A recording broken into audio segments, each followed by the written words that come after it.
एक श्रीधर नावाचा तरुण होता. तो नेहमी अस्वस्थ राहायचा त्याच्या स्वतःच्या आयुष्याबद्दल. तो नेहमी एक तक्रार करायचा. त्याला त्याचा भूतकाळ आठवला की पश्चाताप यायचं. त्याला वर्तमान काळ आठवला की त्याला असमाधान वाटायचं. आणि भविष्यकाळ आठवला की त्याला भीती वाटायची. एक दिवस असंच त्याच्या गावामध्ये एक वृद्ध परंतु खूप हुशार आणि ज्ञानी मनुष्य आले. त्या मनुष्याकडे या श्रीधरने आपली व्यथा मांडली की मला या पद्धतीचा त्रास होतो, मला माझ्या आयुष्याबद्दल खूप अस्वस्थ वाटते. ते ज्ञानी मनुष्य त्या श्रीधरकडे पाहून म्हणाले की तू काय कर, उद्या सकाळी मी बाजूच्याच शेतामध्ये राहतो, तू माझ्याकडे ये. मी या तुझ्या समस्याचं निराकरण तिथे करतो. ही तुझी जी समस्या आहे याचा उपाय माझ्याकडे आहे, ते तुला मी माझ्या शेतात आल्याच्यानंतर तुला सांगतो. माझी तिथे छोटीशी एक झोपडी आहे. श्रीधर दुसऱ्या दिवशी सकाळीच त्या वृद्ध व्यक्तीकडे गेल्याबरोबर त्या वृद्ध व्यक्तीने त्याला 3 आरसे दाखवले. ते 3 आरसे 3 काळाचे होते. 3 काळ कोणते आपले? भूतकाळ, वर्तमान काळ, भविष्यकाळ. छान. तर 3 आरसे 3 काळाचे दाखवले.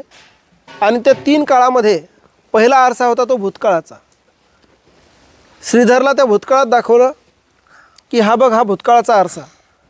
श्रीधर त्या आरशापुढे गेला आणि श्रीधरला त्या व्यक्तीने सांगितलं, तुला यामध्ये फक्त चुका दिसतील, तुला फक्त पश्चाताप दिसेल याच्यामध्ये, की मी ही गोष्ट जर केली असती तर असं झालं असतं, ती गोष्ट जर केली असती तर माझं चांगलं झालं असतं, किंवा या गोष्टीमध्ये माझी खूप मोठी चूक झाली, ही गोष्ट मी करायला नको होती.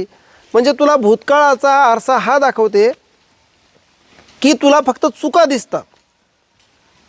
त्याच्यानंतर दुसरा आरसा होता वर्तमान काळाचा. त्या वर्तमान काळाच्या आरशामध्ये तुला आज काय तू करत आहेस हे तुला दाखवत आहे. परंतु वर्तमान काळामध्ये तू काय करणार आहेस त्यावरच पुढचा आरसा तू पाहायचा.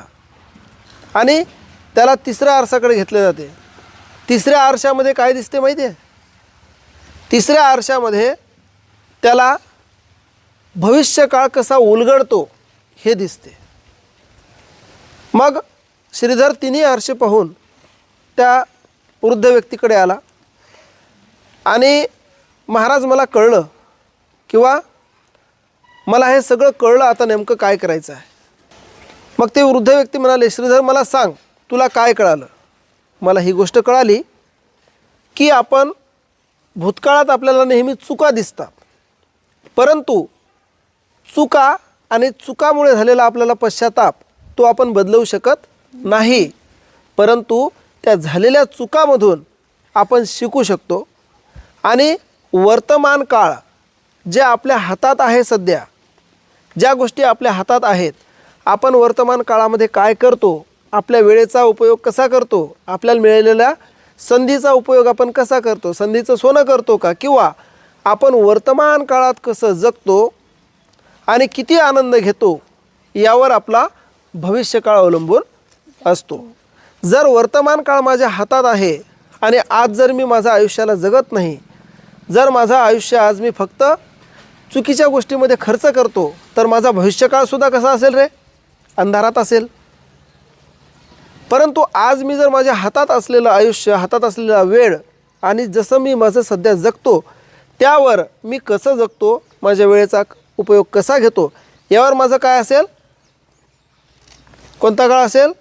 भविष्यकाळ अवलंबून असेल.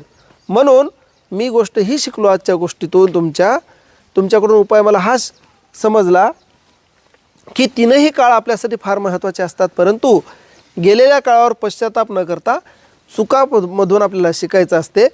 भविष्य काळामध्ये जर आपल्याला आनंदी राहायचं असेल तर आपला वर्तमान काळ आपल्याला चांगला जगावा लागेल, आपल्या हातात असलेला त्याचा सदुपयोग करावा लागेल.